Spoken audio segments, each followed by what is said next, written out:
I was born in South Africa, in Johannesburg, and my father, as you know, is an architect, Stan Field. And in fact, my grandfather, also on my mother's side, was also an architect. And so I Wow. kind of was born into it from early days, for sure. Um, I, Whether or not there was anything kind of particular to architecture, I can't really think about anything that wasn't particular to architecture Okay. in our Yeah. home. You know, um, it's interesting because I was born in '76, and my dad, who had just come back from studying with Luke Kahn in '68, '69 at Penn, back to South Africa. And that time, this was kind of, imagine the height of apartheid. Mm. He gets done with his studies over here. He won a big scholarship to come and study with Lou, and there were a number of South Africans that had done that before him and kind of paved the way. And he was just so elated by the whole experience. It was, I think, it was not only the combination of studying with the master himself, but also just this kind of freedom and liberation from everything else that was going on at the time. I think it just made it even more of a central kind of grounding stone for him. So when Hmm. I came into the picture, it was all about that. He was working from home. He had his office over there. I was immersed in his drawings that were always out all over the place. There were pencils, throughout the house, in every bedroom, on every flat surface was used for drawing. And he gave me a pencil when I was about 4 years old and just said, speak. And um, I've been drawing ever since, and just always thought of myself as an architect just by the way we kind of did things. So those were the early days. That's funny. I feel like one of the common jokes I'm sure you've heard is that anyone who is an architect and has kids, they always joke and say, "My kids are not going to be architects," because it can be a pretty tough No, profession. For you, it was like the opposite.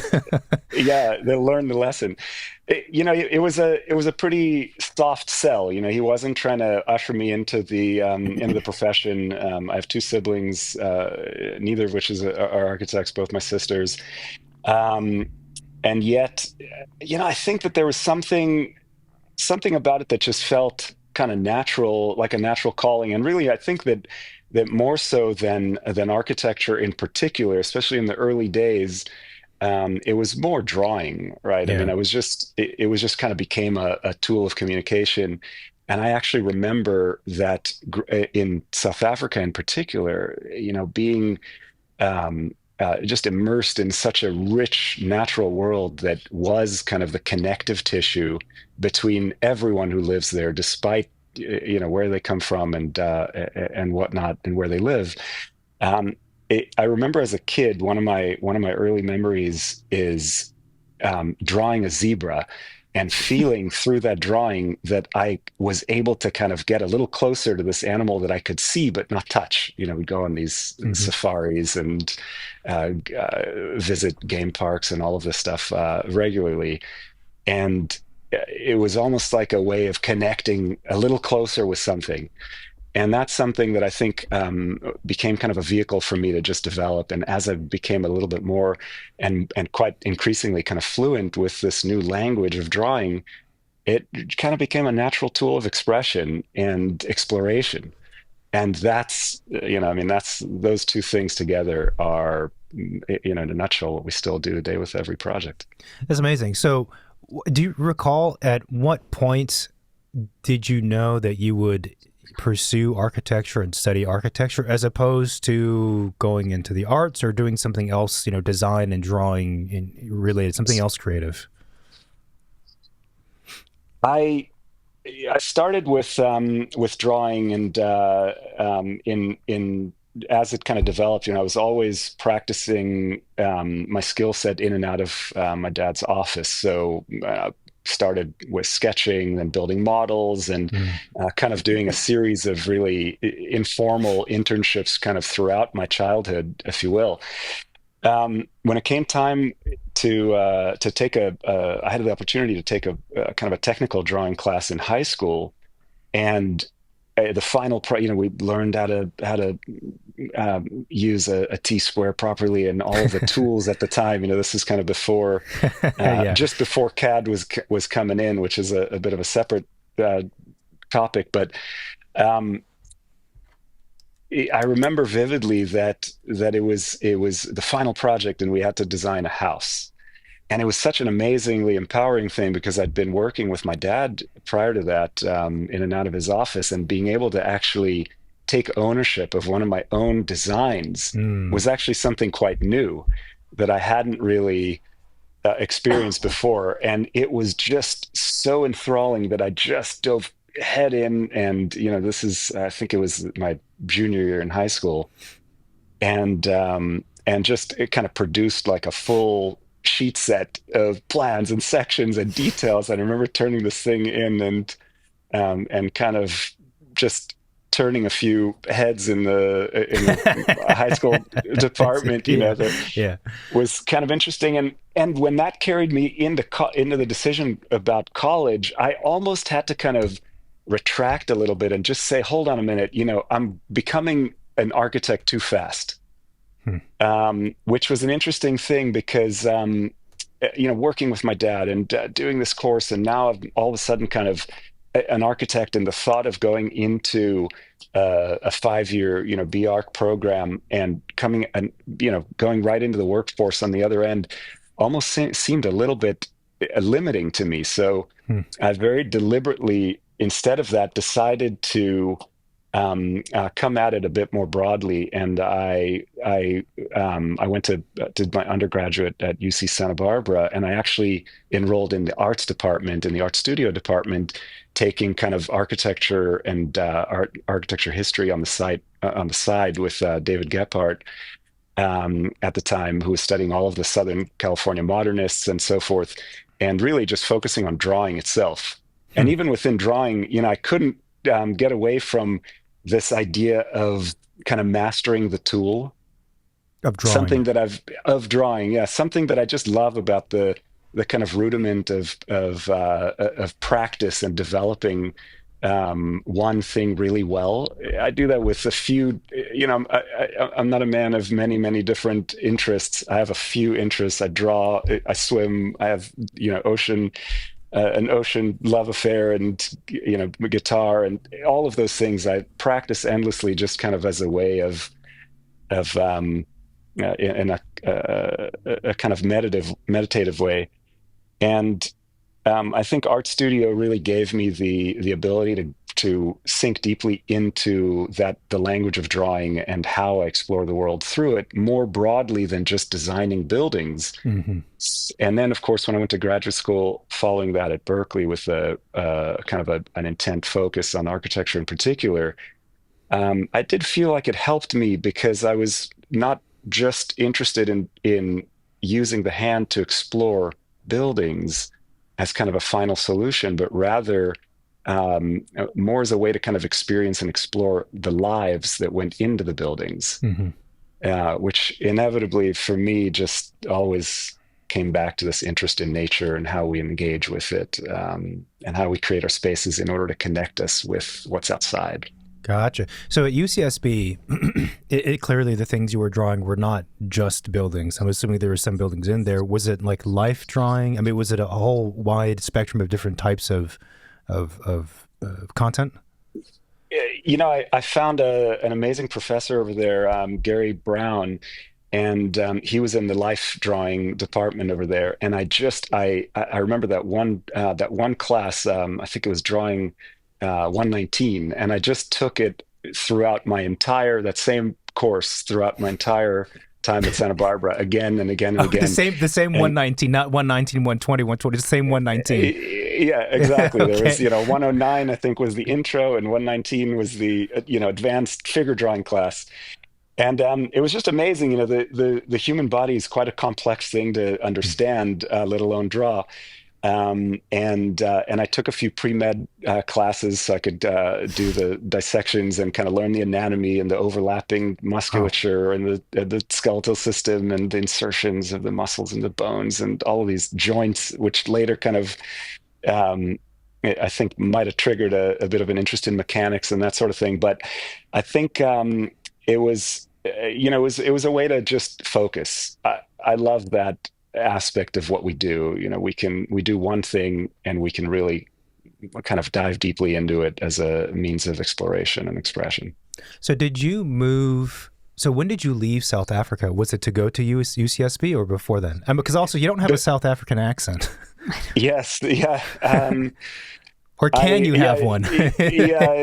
Exactly. It comes out, especially when I speak with South African folks.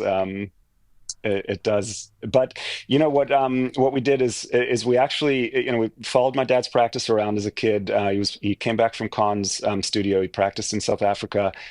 Built his practice in Johannesburg, was teaching at Wits University over there, Hmm. and then actually got a position in Israel, moved to Israel, and was the chief architect of Jerusalem for a short time, and then went and was a partner in the offices of Moshe Safdie.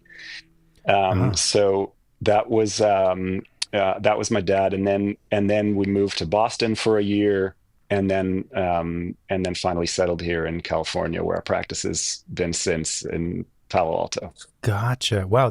So your Oh, dad wow, has yeah. had an incredible career. He has, yeah, he has. He's, I think about it sometimes in kind of a generational way. Um, there's been just such extraordinary, as you both know, transitions Hmm. in the tools that we use and how we practice, just in the time that he's been practicing, which he opened his studio, right? His first project was completed in 1972. Wow. And I think it did at the time. That was the Len Miller house, which was on an outcropping of rocks outside of Johannesburg. And what had happened is he had just come back from Khan's class, the master's class at Penn, and he was actually offered a job by Edmund Bacon, who not only wrote the design of cities and so forth, but is also, as many people don't know, or is Kevin Bacon's father. Oh, What? So Okay. yeah, Yeah, no, did not know that. That's surprising. and we actually ran into to Kevin at a fundraiser in New York City a number of years back. That was centered around our Ubuntu project in South Africa, and he was at the bar getting a drink, before things were getting started over there, and he was surrounded by a mob of people, kind of badgering him for an autograph or whatever. And Stan said, "Oh, I've been meaning to talk to Kevin for so many years," and he just makes his way up to the bar politely in a South African polite way. "Sorry, can I just have a word?" And he walks in there, and he says Yeah. to Kevin, he walks up to him, and Kevin kind of, I'm looking at all of this from a few feet back, and Stan says to Kevin, he says, I knew your dad." And Kevin says, "Yeah." He says, "Yeah, he offered me a job, but I couldn't take it because I had to go home and design my first house." And Kevin was just, it was just so, he had a chuckle, and he said, "Come on, sit down here and we'll have a drink." It was just kind of a great moment. So Stan, of course, goes back to South Africa, does that first house, and he's confronted with this unbelievable site on the outskirts of Johannesburg, with these magnificent boulders, enormous boulders. And he's looking at this natural wonderland, and he's trying to figure out what could we possibly add to this Mm, magical place mm. without messing it up. So he camps out for seven. He makes it out there for 7 nights. He camps out there under the stars, and in doing so, just kind of naturally looking for a nice contained area that felt right to put up a little tent and camp. Of course, that was between the boulders, as you don't want to be out in the open over there, particularly not back then when there's quite a bit of wildlife and so forth. And you know, he decided to, instead of design the house, he decided to create what he calls kind of the rules of engagement with the land, answering this broader question of how do we actually participate in a dialogue with the natural environment in a meaningful way. And he makes two rules. First rule, no boulder should be moved. And the second one was no boulder can be touched by any man-made structure. Hmm. So the structure, the building inevitably kind of makes these amazing kind of leaps and spans in order to avoid these rocks. And these giant rocks end up being partially outside the house, sometimes in the house with a skylight over that gains heat during the day and then releases it in a natural radiator at night. And the whole thing is almost starts to feel like a human nest in Hmm. nature, in a way that's just so intertwined. And this was about just a couple of years before I was born. So when I was born, I was kind of coming into the aftermath of all of this. It gets designated, it gets awarded the South African kind of National Design Award of Merit and such and such. So there was just so much excitement around that idea, and I really, in many ways, I think that we approach our work today in a very similar way. Those are very, very powerful principles. And they're not also, I feel like they're not also too strict and too narrow to where the work would ever become repetitive. Like there's a lot to unpack with those principles. And there also gives you the flexibility to approach every project differently by the nuances of the site. Exactly. I mean, that's what that really does, is kind of tune us into the question of what those nuances are, Mm, mm. and that's where the hand comes in and kind of helps us explore that, through this process that we do so well as architects, which is trace, one idea over the other and develop it and let it kind of evolve naturally as understanding of the site and its all of its special little things about it start to become more clear. So I want to continue with the story, but picking up on that last note, because I think it was at the beginning of the conversation or before we hit record, we were talking about how the tools in architecture have evolved, and clearly hand drawing is a critical tool for you. And obviously, since whatever decade, the transition from hand drawing, I don't mean hand drafting, CDs, but also just hand drawing, like sketching, but good sketching. The transition from that to doing everything in the computer, including quote sketching, took place at some point, roughly speaking. Maybe talk through. So I'm curious for you how you work personally, and then also in the studio, how different people of different generations work. If there's a tendency for the younger generations to want to stay in the computer, and do you perceive that as being, generally speaking, a good thing, a bad thing? Are there challenges with that, positives to that? Yeah, I mean, that's the It's like a question 3 hour of our. conversation right there. Yeah, yeah, definitely sit back and get comfortable. Um, David, I mean, it's such a fundamental question about how we practice and what ultimately the results are. We really need to kind of experience it and see, from one project to another. Um, as a bit of a context for this, when I joined Stan officially in 2005, right, 20 years ago, it was just him practicing, and one of the first things that I wanted to really do is kind of bring a new skill set in. Um, I was fresh out of graduate school at Berkeley. This was a time when there was a lot of experimental kind of computer Hmm. design that was really kind of starting to bear fruit. And, it was just the beginnings of kind of the whole dialogue about parametric design and letting Yeah. the computer kind of almost have a bit of autonomy and this sort of thinking. Mm. At the same time, here was my dad, who was practicing drawing, everything by hand, who had an intimate knowledge of materials that dates back into this kind of lineage of Lou having this kind of famous dialogue with brick, Right. and so forth and so on, and really understanding on a intimate level kind of what we're what we're making, and how we're shaping material into a built environment. Um, I remember explicitly that when I was just before I kind of got into the use of the computer, I was actually on the I was staunchly kind of opposed to it all throughout college. I barely even had an email. In fact, I went through. I remember my mother really panicking about this because the day after I graduated from college. I packed up with two at Santa Barbara. I packed up with two of my best friends, and we flew into Nairobi.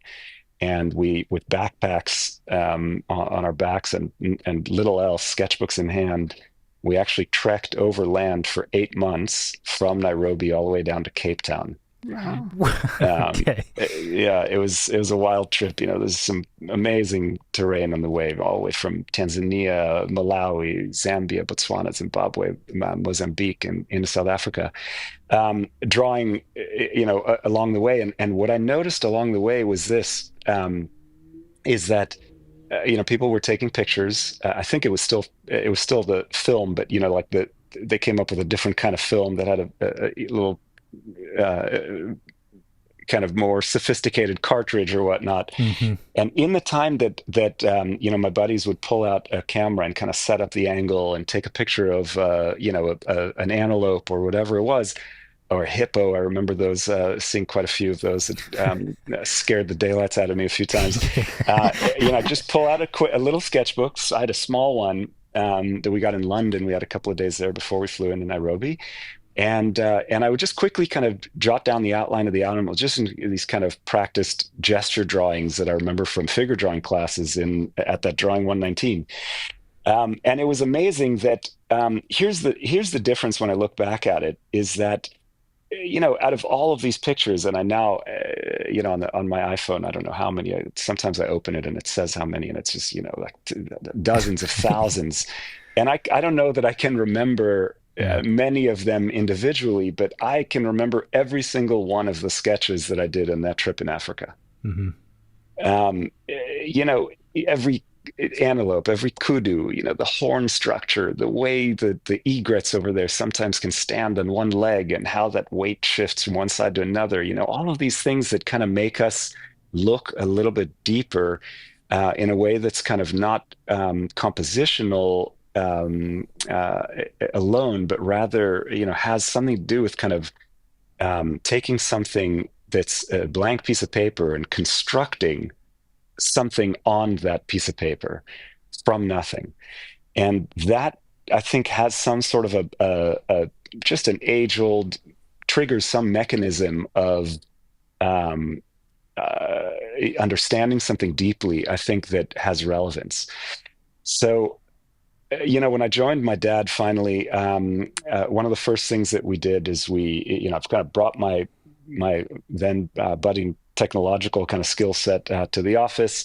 The semester before I started graduate school I was in a motorcycle accident, and I was dirt biking with my dad's younger brother in Colorado, and he was clearly skilled, and I was clearly not.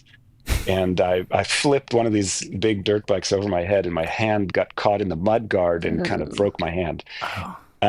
And it was my drawing hand, my right Uh, hand, and I just couldn't draw. And so I decided, you know what, I will try out the computer thing. And I think we were using Form Z at the time, and yeah. Form Z. solid modeler. I always Yeah. liked that. Yeah. That was kind of the thing Yes. that struck me. That was I think it was that little phrase that made me feel like I've got a connection back to material, Right. Because it right? says solid modeling. Yeah. Solid, Yeah. yeah, yeah. Yeah.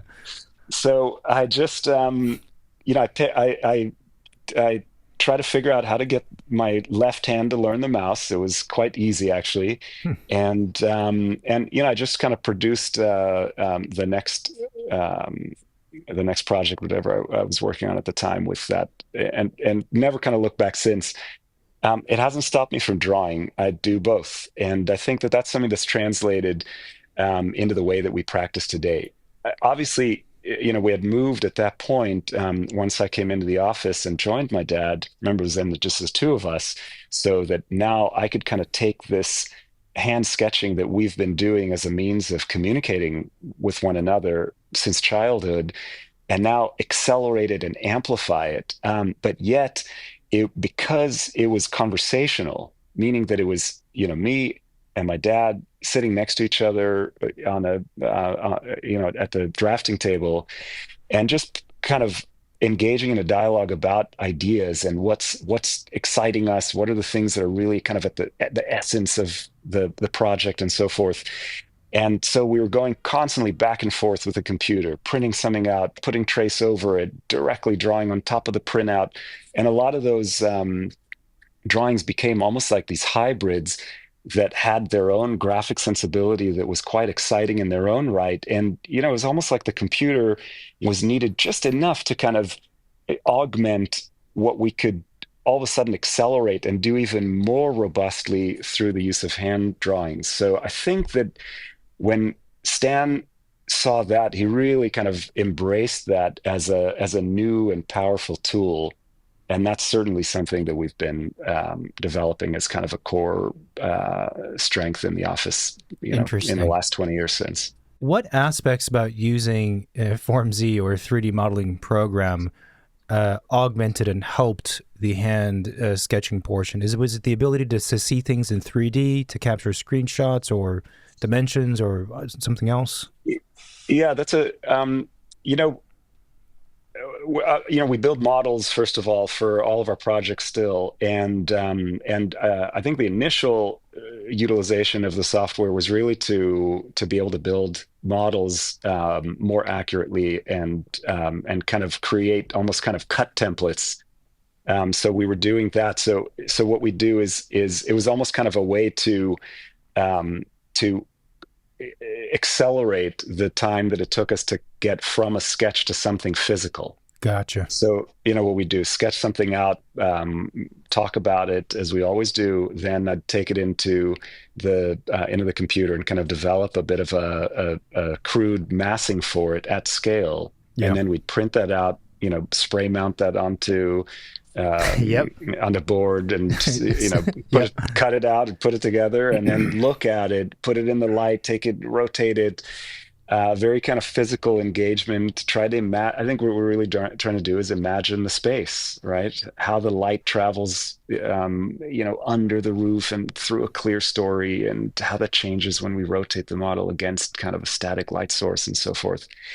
And give us kind of this creative feedback loop, a bit of input into how this idea is going to actually shape up to create space.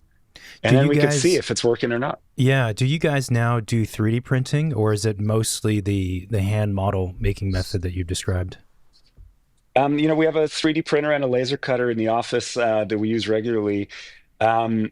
We definitely do both of those in combination. We've actually found that the 3D printer works really well for prototyping objects. So, when we're designing door levers and different small kind of objects, it does really well with that. And then we'll still use the laser cutter together with hand cutting to piece together the models. Yeah, it's interesting. I know we're getting into the super architect nerd talk count now, but I find it fascinating because when I went to school, the school I went to, we were transitioning from hand drawing to computers to laptops, and it was a big deal. And I think the school was kind of confused as to how to make that transition, as you can imagine.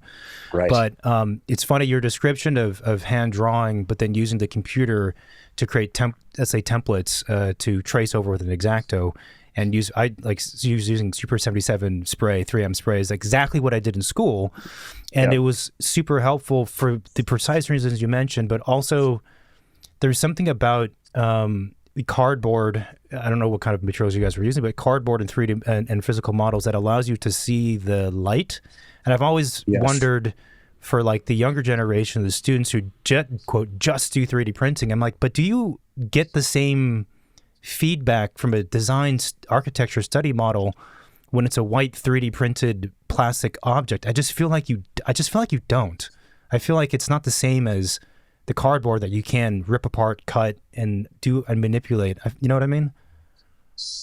Look there, yeah. I mean, there's something, of course, to making something that has a physical dimension and its own tactility. And I think that that's definitely something that kind of creates that that like a little bit of an insight into something, how something's going to turn out. Hmm. All of these tools I've found, and we use them regularly in the office, are really, they're I feel like they're not so much a way to create an end result on their own, as much as they're helpful for creating that feedback cycle. Yeah. And that allows us to have this iterative cycle where we test things and we can see how they're doing, Hmm. and get a bit of a concrete idea of what kind of a spatial condition that's gonna create, and then we follow the aspects of it that are working best and find new solutions for the ones that aren't. And that's something that we do through physical models. We do through printing the templates and printing perspectives and testing out materials. And now even with the VR environments that we're able to walk through in a tremendous amount of detail, we're again, it's kind of fun to put them on and see how the space looks.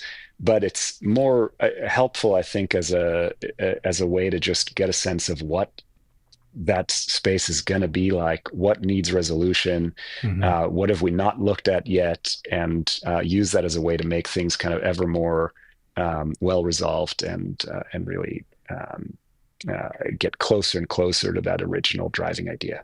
Yeah, that's a great description. I'm also wondering if you have found or seen that when folks work in the computer more so than hand drafting or physical models, if there's a tendency to not be as loose or not be able to perceive their work that they're producing as being a feedback loop test like you've described.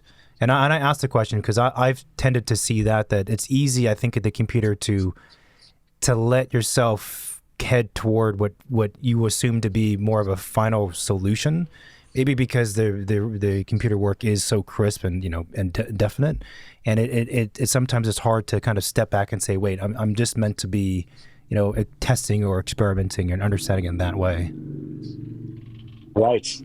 I had a funny interaction with Juhani Palasma about this very topic when we were chatting about. He wrote an essay for our book, Conversations with the Land, last year, and I was we were talking about hand drawing. I mean, he draws a lot, and we were laughing about it because we use the same Caran d'Ache lead carriage, and he loves animals and animal nests. We were talking about all this stuff, and we were talking about that very topic, right? Because the we were what the hand knows, and so forth, and I asked him. I said, how does that work for you? And he says, with the hand drawings, sometimes I draw and I don't even know what I'm drawing. Mm. And Mm. I just, I related to that so much. Not so much in a kind of completely free for all way, as we would do if we're just kind of drawing with the aim of making an artistic piece, right? But when we're really exploring there is there's something really powerful to this idea that there's a sense of discovery in this process of dragging graphite across the tooth of a paper in a direction that's not kind of envisioned, right? Yeah. Yep. Yep. Pre-formulated. In Yep. the computer, we have to kind of think a little bit more definitively. In fact, usually it takes a kind of mathematical precision to know what we're trying to create, if we're gonna, and how we're gonna do that. Do we want Hmm. to, if we're gonna create a cylinder, do we want to take a profile and rotate it around an Right. axis, or Right. Right. how we're gonna do it? Yeah. Whereas in this methodology that we're talking about, we're able to, that just comes. And whether your hand ends up drawing something from one angle or the next, sometimes it kind of, I think what Johanni and I were really touching on there, I think, is that um, there's an element of kind of allowing something to emerge from a deeper set of experiences that are probably just kind of baked into Mm, to get and mixed together with our skill sets and whatnot, and just kind of part of our our mental landscape that can come forward through this process of exploration, that particularly in the early stages of a design, I just find is really hard to replace. Right. Not to mention when we're on site, in especially in those early exploratory days, we're not walking around with a computer like we are with a sketchbook in hand. So it's very intimate, and it's very quick and fluid. And there's something I think that's true about that the hand has this kind of knowing that we can later reinforce in the most powerful of ways through the use of the computer. hmm. But there's something quite, I think, unique to that method of developing ideas. That's a beautiful description. I really love what you said about. I'm going to do a horrible attempt at paraphrasing that one portion, but Let's hear it. like when you're drawing by hand, it allows you to tap into kind of this other space of embedded knowledge and experience that's not necessarily conscious. And I think that's like totally it. Because as you were talking about, in your sketch, you don't know what you're doing.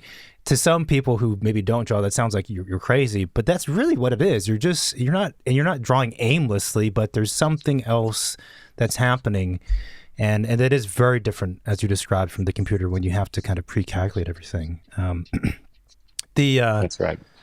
the question. So going back to the story. So when you finish at Berkeley, did you end up working for your dad right afterwards, or did you work at other places? Did you always know that you're going to work with your dad? Like, how did that happen?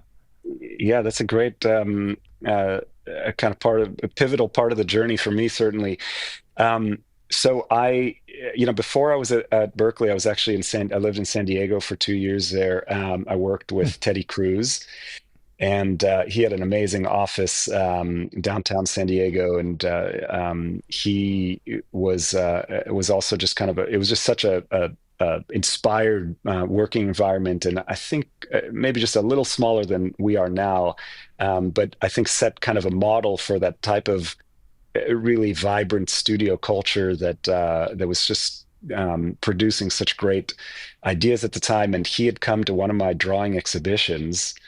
um, I did these hand drawn kind of studies at the Salk Institute, and I had them on display in the summer. In one of the summers there, he dropped by and saw these and asked me if I could join his team to help him work on a Progressive Architecture Awards submittal, which I remember at the time being such a big deal. It was like the PA Awards was such a mark of um, accomplishment and innovative thinking. So I went and I worked in his office directly with him and a few of the other very talented people in the office on this award submittal, and we actually ended up winning, which was a really fantastic thing, and something I always remembered later when we later come to when I joined my father and we started submitting our own PA awards and winning several of those as well. Um, and then when I was in Berkeley, I also had the we had a visiting lecturer over there, Tom Wiscombe, and he was working with Cope Himmelblau at the time in Vienna, Hmm. and just starting his own practice, Emergent Architects at the time. So he asked myself and another one of my classmates at the Berkeley Master Studio to come with him and spend the summer in Vienna. So I went to Vienna. It was an unbelievable time. Worked on some competitions there and helped kind of launch that practice. And then came directly to back to Berkeley, finished my studies there, and I did have a few other opportunities um, following some recognition and some other things that kind of I think opened a few doors at Berkeley. to go work at some much bigger firms. And I did really value that. I remember specifically thinking that, part of the skill set that my dad didn't have was this kind of experience working in a bigger firm environment. And I was very tempted to do that. But at the same time, here was my dad. He had just gotten this project in South Africa in the Natal Midlands, which is just an amazing place in the South African kind of landscape over there. And I couldn't imagine not joining him when the opportunity was really there. I felt kind of called to work on that project, and I came into the office. I came in there. And I just looked around, and it was just, again, my dad, just in the same way it was when I was a kid, drawing endless piles of trace everywhere, not a single business card to be seen. It sounds And like a Louis Kahn type of studio. completely. And I remember him telling me, I said, Dad, don't you think we should have a business card? And he said, no, we can't waste our time making business cards. There's things we need to design, Yeah, It yeah, was yeah. so. That's wonderful. That's wonderful. It's this is a specific question, but what is your favorite pen or pencil to use? I mean, you already mentioned the pencil, but is it just the pencil? And what color trace do you guys use? I feel like this is a very important question, actually. What kind of trace do you use? That's so funny. I mean, I use this one as the 2 millimeter carriage, as I mentioned. I did experiment with a lot of other um, pencils and whatnot, and but I love this one because I just like the thickness, and I like using the soft lead because I quite like the feeling of being able to kind of smudge it around and be Mm. a bit looser with it. At some point, I also just had to find a way to distinguish what I was drawing from my dad's drawings, and he draws with a pen. Okay, okay, So okay. the pencil was kind of the de facto uh, Nice. tool of choice. Yeah. Yeah. And you And can yep. still kind of trace the genetics of any of our drawings by, after a certain year when I've shifted strictly to the pencil. Now you can tell what's a Stan and what's a Jess. Yeah. That's funny. And is it yellow trace or white trace in the office? I did recently come across a yellow trace roll, which is a rare find. We do use the white trace, and I was quite intrigued by the yellow trace, and I tried it out just to see if it would sway me, but alas, I didn't get very far with it and went back to the white trace. Yeah, we use white trace. I kind of joke because I remember when I was a student and I was trying to figure out like how the hell you design anything. And Louis Kahn was, of course, one of my favorites. And I knew from a documentary that he used yellow trace, and that was like his You did. trace paper and I think charcoal. So I thought to myself, I was like a second year Yes. student, like I will use yellow trace and charcoal. It didn't work. Too disturbing. The yellow is too disturbing. I need the white trace. Yeah. Yeah. With the vine charcoal. That's right. So, you've been working with your dad, and so talk about the office itself. Do you guys focus? I know you do different types of project, but is most of your work single family residential houses? And also give us a sense of the size of the office. Is it a big studio, small studio? Like how many people are working there? Yeah. We're 15. Well, And we're in Palo Alto. We've got a great space over. It's one of these kind of tilt-up warehouses that they constructed in the 70s that just has big garage doors on the front over there, tons of natural light, open work environment. And what we really did when I joined Stan in those early days is try to really, my dad was very good at design, and yet he really kind of was so um, centered and focused on the design work that no, there was no kind of place for anything else. And yet, I think I realized early on that to really kind of create the type of practice that I envisioned building, we needed to have a few complementary skill sets. So I kind of really focused on building those core strengths in the office. And one of the first things we did is rehire an old student of Stan's, Jeff, who had been in my dad's own master's studio class that Stan taught at Berkeley in the early '90s. and and Jeff was a is and he still works with us today, and he's just kind of a master maker.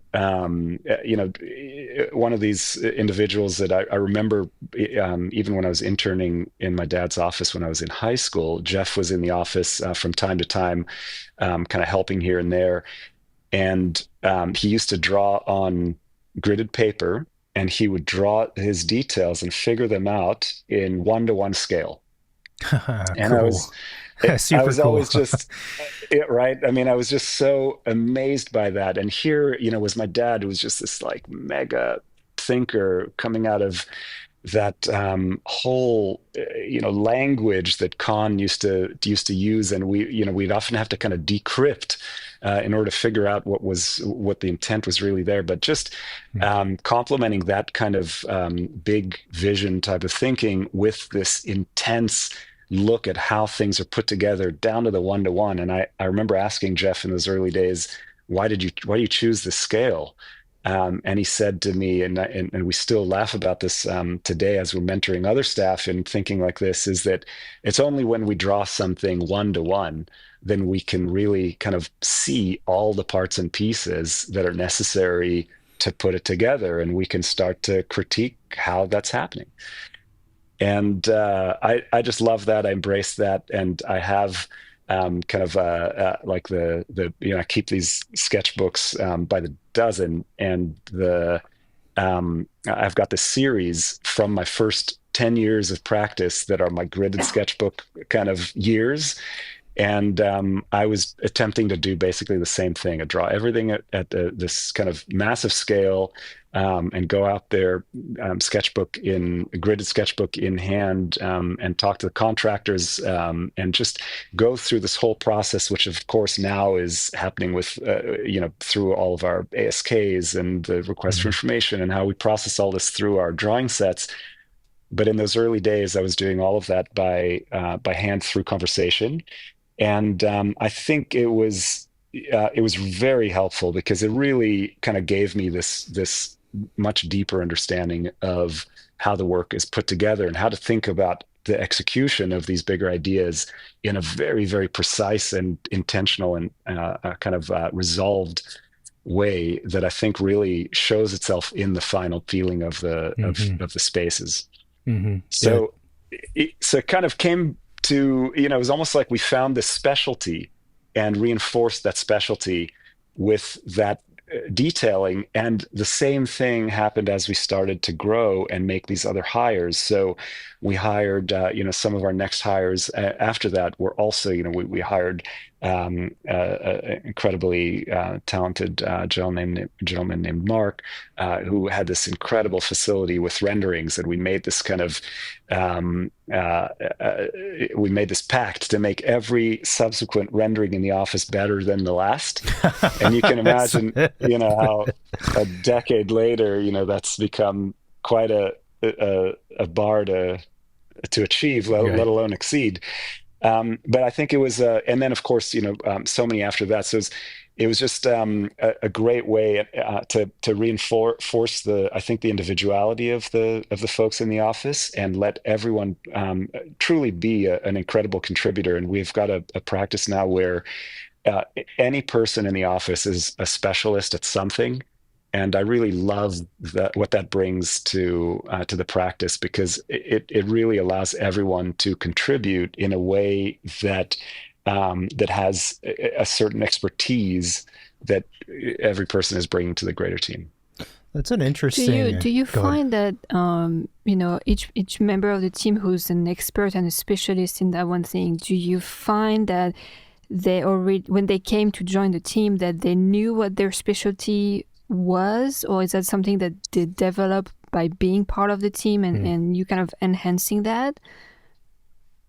That's such a great question. I mean, I think this goes for the team, but really for our much greater teams, even with consultants and contractors and superintendents and even clients. Um, I've always felt kind of a natural instinct for, and maybe it's just my kind of excitement and interest in people's creativity and skill sets in general that helps with this. But finding um, what excites each individual person, Hmm. and what the skill sets are that they have that can reinforce that, is something that is one of my passions that I think supports the practice. And I do think that Marina, that there is an understanding, I think, a basic understanding of what people are good at, but particularly when folks come that are you know just out of school and that hasn't had a lot of time to be discovered. I think that really is something that kind of comes to light very quickly working in our studio environment, because we're we're big enough to be able to handle complexity, but we're small enough also to be able to really be comprehensive in the range of responsibilities that each person Yeah. takes on. So, meaning that people have the opportunity to experience the whole kind of range of activities, from design through really realizing buildings in the construction site. And in doing so, we can work to kind of find what their real superpower is, and then just elevate that and reinforce it as much as we can. Yeah, I totally agree with that. And it's funny, I remember when I was working at an office of 12 people, and I think that was probably the best office size I ever worked out, because you feel like, yeah, you have a bit more flexibility in what you can do, and you can take on a bit more, or kind of Or like, specialize. or yeah, or Right. specialize, or yeah, I think, a lot of offices, I feel like, want to be really big because big offices means success in some ways. But I also feel like the smaller team and the smaller offices are more special to Mm. me. Do you guys think that you're going to grow beyond 15? Do you have any desire to do that, or is that a number that feels right? With the chemistry of everybody. Yeah, that's the big question. I think about it, of course, a lot. I'm not kind of I'm not, I don't think about growth so much for growth's sake. I'm Hmm. not Hmm. looking at that as from a kind of business objective per se. I think that I look at it in terms of the type of work that we're equipped to do now and really skilled at producing, and what the interest and opportunity is in work that could come out of some sort of an incremental growth, Hmm. if at all.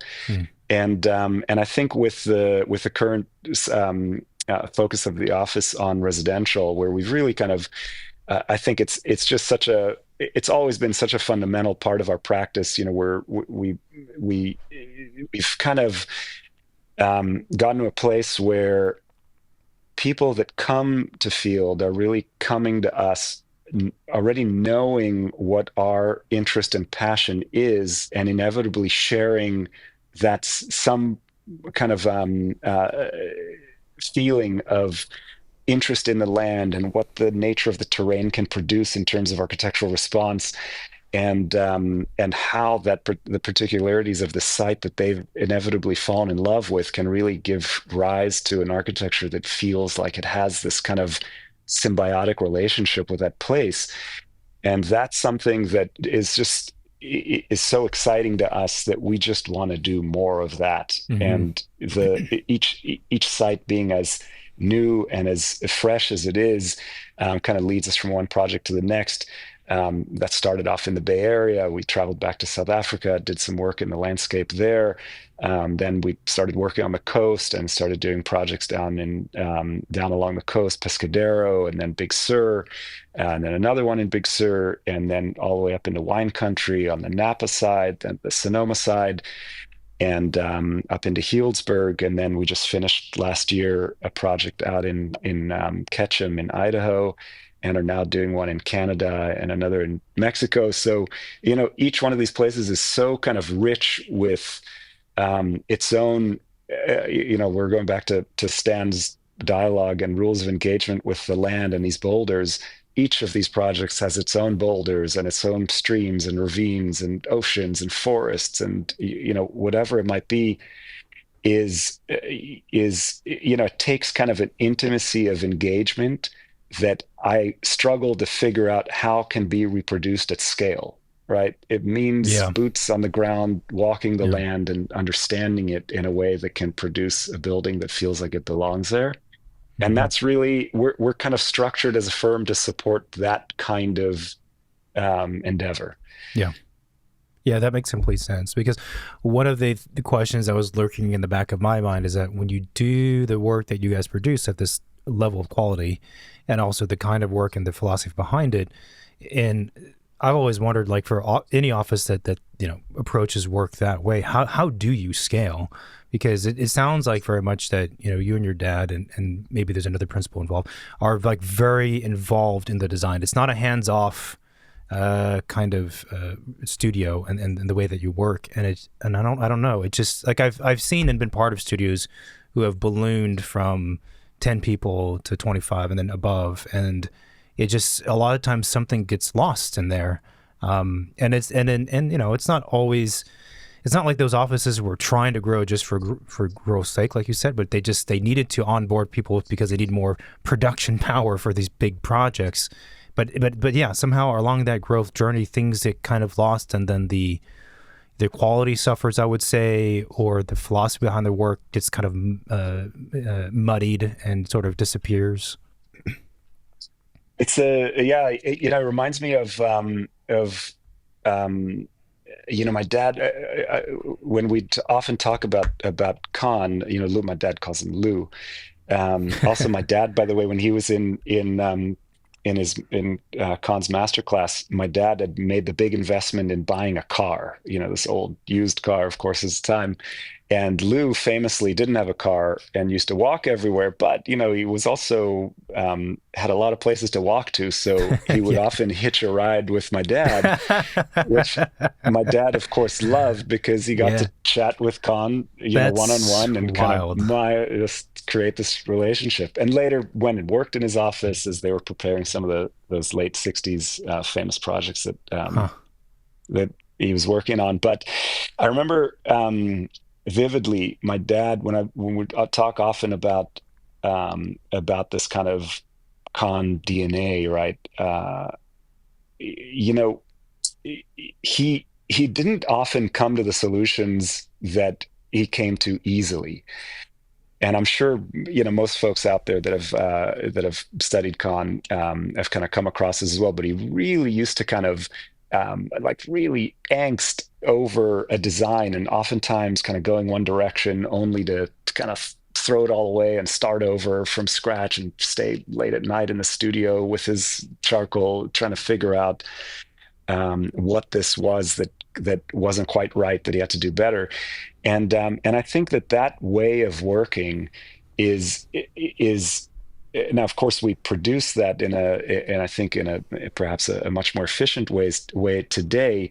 But I think that inquiry and that kind of drive to kind of not settle and really drill down into what it is that we're trying to achieve, and realize that in the perfect way is something that is just kind of part and parcel of I think how I grew up, and our firm culture today is all about that. And I think we've got everyone in the office is such a kind of talented contributor to that I do struggle to think about how that would play out with an Mhm. office that was multiples in size. Yeah. If there's a good idea about how to do that, I'm open to hearing it. Yeah, if anyone has any ideas. Um, yeah, that's it is very, very interesting. What you were just saying also reminded me, I guess it'd be sort of on more on the business side of things, or maybe interacting with clients. Because I think what you described with Louis Kahn and how you guys work and think, and the kind of the search and the quest for the best solution, the truth, the whatever. And sometimes it requires late nights. It requires ripping up stuff that you've done the last week and starting fresh. You know, it's what I'm getting at is it's kind of an odd thing because I think that makes sense to me. I understand that. And sometimes I feel like you almost need to pursue it that way, or at least have that mentality to get to that point. But on the other hand, from a client's perspective, right, that's an odd thing because presumably, if I'm a client, I'm hiring a very experienced and expert architect who I assume as a client who doesn't understand architecture, that yes, it'll take you time, but why do you need to have so much angst in the process? Why don't you just intuitively know the solution and that's what it is because you're the expert architect? And so I don't know if I have a question, but I've often felt like that's kind of a rift or there's a gap between those two things because the architects that I know, a lot of them that are very good, they work in the way where they are perfectly willing to experiment and rip up stuff and try something new, which might surprise a client. And to have, if the client saw behind the curtain and saw like, wow, you guys are charting through options, like this is kind of crazy and I'm paying you to do all of these options. Yeah, that's true. I mean, I think that there is a lot of kind of processing of ideas and machinations to any given idea that we need to go through to really get it right. But I have found that there is a kind of an appreciation for what getting it right feels like Hmm. in the final product. And that's something that kind of has a certain, I think, level of commitment to it that I think can be more of a pull. So, you know what I mean? Rather than having to kind of push and explain iterations, there's a really high energy kind of excitement around the process of trying to find the right solution Mm-hmm. that inevitably is going to take some iteration and exploration.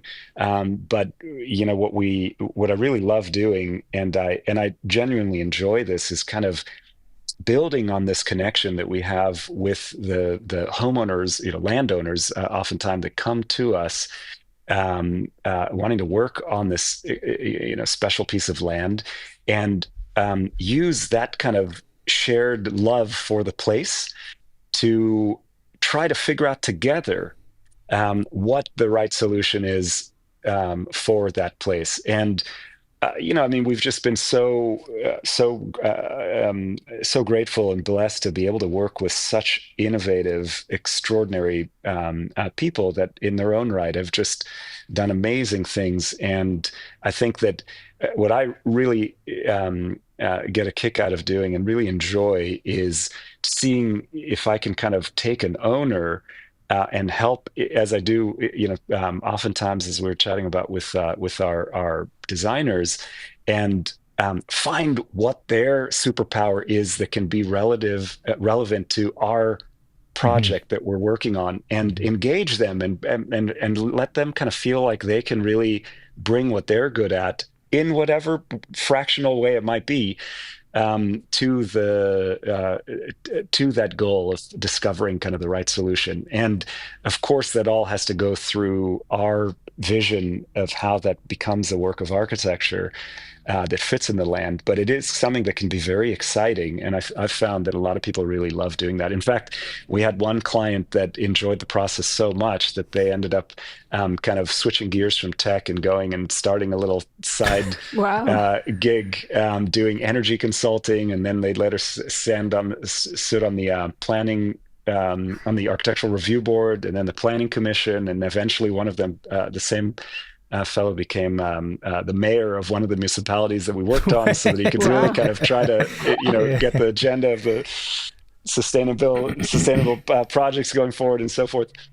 So it's something that can be a source of excitement, and I think just lead to a lot of good results. Yeah, I like that that way of thinking about it, because I think the other direction that unfortunately I find a lot of architects take is and maybe they've had too many bad clients. I don't know what the reason is, but they kind of dismiss clients, and say, well, they don't understand it. So I'm not going to put the effort in of explaining or talking through the ideas with them. I'm not going to learn about them. Like, I'm going to do my work, present it, and then you take it or leave it, and that's it. It's kind of like a clean break. We don't need to go beyond that. And there's this sort of thought that, well, then no one understands what I'm doing, so why would I bother trying? But I think that if you take the more optimistic approach and you perceive it the way you're talking about, it's I found at least that a lot of people, and maybe we're fortunate, but a lot of people and the clients, they're super interested, and they enjoy it too. If you think about it from their experience, it's like you get to be part of a creative process that you're not the one creating, but you get to be, an observer of how my dream house is going to come to life, right, and witness that, and maybe, Yes. influence the decision and partake in the conversation.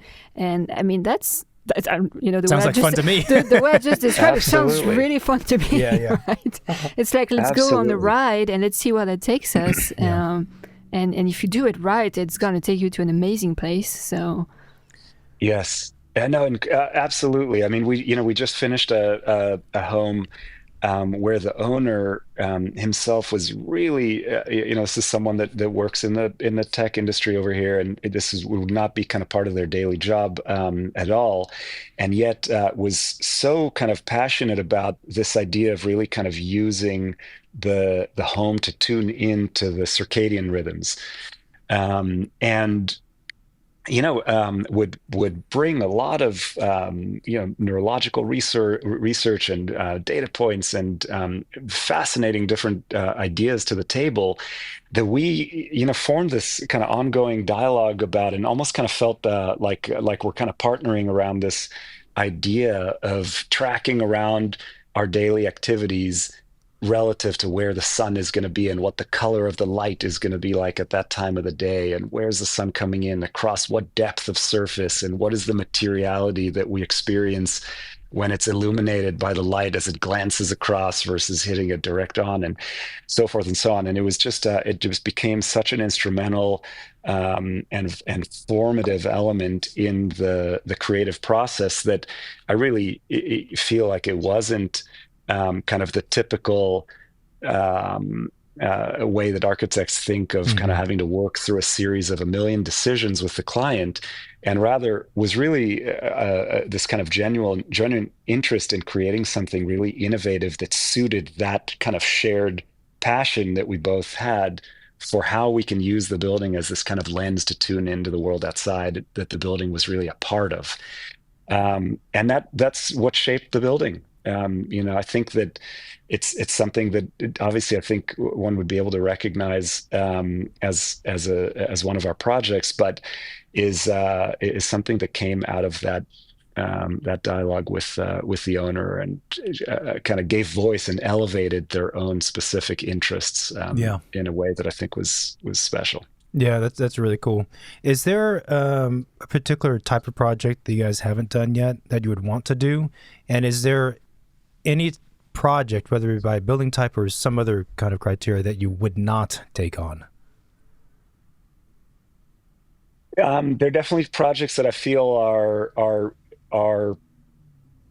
were well suited for, and others that I just there are other architects that I think are share that passion in a way that we share for more natural terrain. Interestingly enough, we have done quite a number of projects that have been non-residential. I usually like to think of it as about kind of 10% or so of our practice, maybe a little more, depending on the project opportunity, is kind of reserved for the non-residential realm.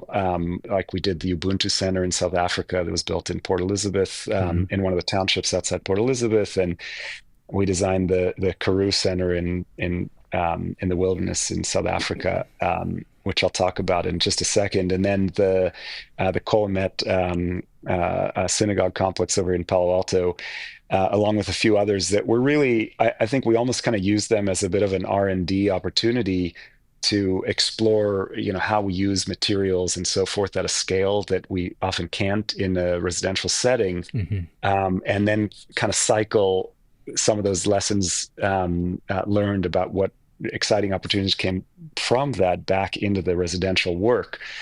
And some of those, I think, along the way have been really exciting, like very cool. The the wilderness center that we designed was just an absolute, you know, I think, moment of realization for us about what it really means to design specifically for the resources that are available and aren't available in a particular place, and how to get those the built elements and the natural elements to work in synchronicity. Um, and I think that projects like that are just amazingly rewarding. I think for us to just be able to tune into that into the natural setting over there with so much kind of acuity and dexterity that we can do something amazing that's more visible and kind of open than the private residences typically Right. are. Right. So those I can see, more of those being just a great fit for us. Would you Was guys ever, sorry, I was just curious, would you guys ever want to do a project in a hyper urban setting where you're squished, on three sides by towers or something like that? Yeah, that's so interesting. I mean, it's interesting that you asked. We did do a project that unfortunately went on hold during the '07 '08 years Mm, in San Francisco. That had it been built might have led us into doing more work like that. In Twin Peaks in San Francisco, oh, with buildings, of course, on both sides and so forth. And it was I loved the design, and it was something that I think we were excited about at the time. But there are just so many great architects working in that environment. Our friend Stanley Seidowitz, also from sure. South Africa Yeah. originally, and Yeah. and so many others that are great and are as passionate about the urban environment as we are. I love reading about projects that go up there and visiting. Of course, it's such an important area of work. But again, I think that it's we can do it for sure. But I think that given the opportunity, I've just always been drawn to places where I can walk around and Stretch. Yeah. feel the Yeah. soil and Yeah. understand the natural plant communities and how Hmm. they used to be before there were invasives, and what the mineral composition is of the soil, and kind of get into it on that level. That's kind of where I find the kind of richest draw from my particular skill set. And I think this talented team of architects that we have at our office have just kind of developed, I think, um, with a similar shared passion. So at this point, I think we've just kind of developed that particular interest that's Hmm. carrying us from one project to the next. Hmm. you mentioned a few places outside of California where you guys are doing or did projects. Is there one that you haven't done a project in that's kind of on your wish list? Like a location? Yeah. Mm. Yeah, that's always an exciting topic, particularly when I'm traveling. Um, you know, I mean, there's so many is the truth. There Yeah. really are. I mean, Yeah. I can't go anywhere without designing something in my mind or sketching some Mm. idea in the sketchbook. We did the mountain region with, as I mentioned, we did our first kind of built project in the Ketchum area of Idaho, just in the borderline of the Sawtooth Mountains over there. It was just so amazing. And just getting to know that environment, designing for heavy snow loads, Mm-hmm. and a completely different set of plant communities and wildlife, was just I think an amazing opportunity. And likewise, I do. So I think that the mountain region that kind of opened a new interest in that area. And then of course, we've got our Hawaiian Islands out here. I've been out there so many times, kind of bound to do something out there perhaps. And as I mentioned, we're venturing now into the Canadian Rockies and down into kind of coastal Mexico with a little project as well. So who knows? I'm so open to these things. Yeah. When I get a call like that, what I love to do is just go have a look and visit and see what it is that the client's excited about that place, and then inevitably form my own relationship with the place. I think that it's a hard thing. We talk about globalization, and can architects from different places kind of have the same chances of getting it right as someone who's been there for a long time Hmm. can. And it's a really good question. And I do see that even in our own backyard over here with the Santa Cruz Mountains, which of course is like our home stomping ground. We've been here for decades, exploring the terrain and following the migratory paths of wildlife, and the Puma Project, and how the roads are bifurcating their terrain and so forth. It's a question. I kind of, when I'm faced with that in my own work, it really, it comes down to trying to develop in earnest the most comprehensive and deep understanding of really kind of what a place is all about and what makes it tick, not only regionally but specifically to that site, in terms of its cultural history, its natural history, its building techniques, and getting even to know the subcontractors and the trades over there. What are they really good at?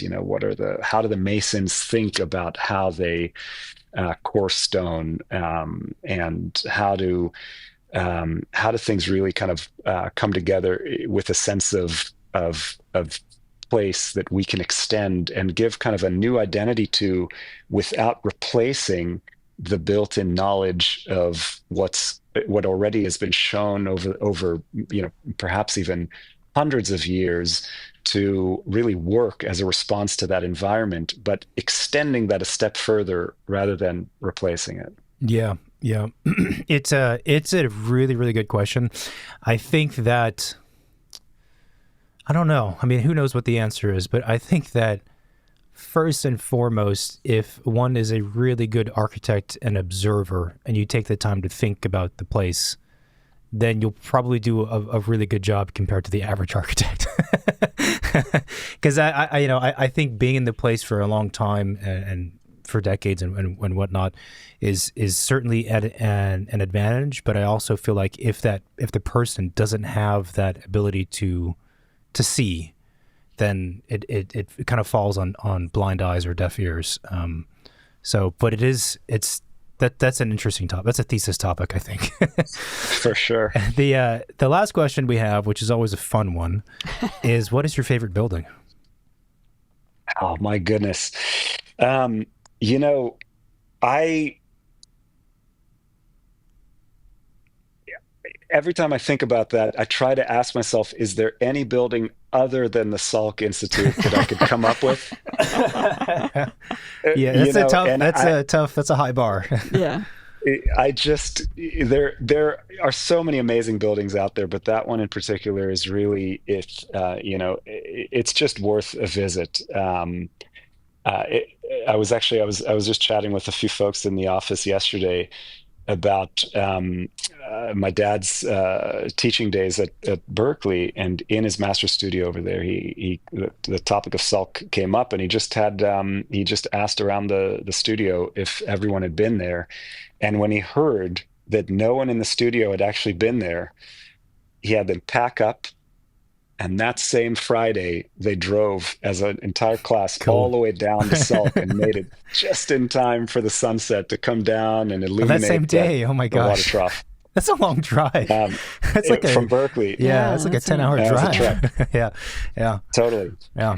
So it's, That's a good one. Have you been to the Exeter Library? I have not. Okay, Yeah, I have I'm not. curious because Yeah. that for me, I mean, obviously they're the big hitters, but there's the Salk, Exeter, and the Kimball, and I haven't been to the Kimball or the Exeter, and I'm very curious eventually to see how they compare. If you can compare these things, how they compare to Yes. the Salk. But yeah, that's a great one. Jess, thanks so much for making the time on a Friday morning for folks listening. This was phenomenal. Thank you so much. It's great work, and thanks again. And we'll talk soon. Sounds great. Thank you so much for having me on. Hi everyone, thanks for watching this video on YouTube. If you like what we're doing, then please support our show by hitting that subscribe button. You can also find us on most of the social media, Facebook, Twitter, and Instagram. We're mostly on Instagram. And you can reach out to the hotline, 213-222-6950. You can send a text message or leave a voicemail if you have any reaction to this recording, any questions you might have, or guest suggestion, feel free to send it our way. Cool. Thank you for watching and see you next week. Thanks. Bye. Bye-bye.